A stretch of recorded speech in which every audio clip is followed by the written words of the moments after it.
Virus के बढ़ते असरात के पेश नज़र कर्नाटक हुकूमत ने 2 अगस्त तक संडे लॉकडाउन का ऐलान कर दिया है। ऐसे में आज पहले इतवार को मुकम्मल तौर पर बंद का असर देखने को मिला है। वहीं लोग भी लॉकडाउन की पाबंदी करते नजर आए हैं।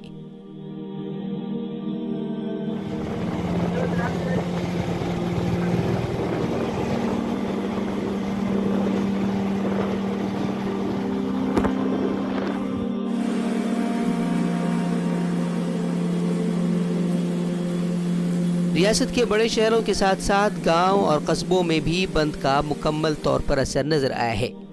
वहीं भटकल में भी लॉकडाउन के बाइस लोग घरों में रहने को तरजीह दे रहे हैं, जबकि मुख्तलिफ मकामात पर पुलिस की गाड़ियां भी गश्त करती नजर आ रही हैं।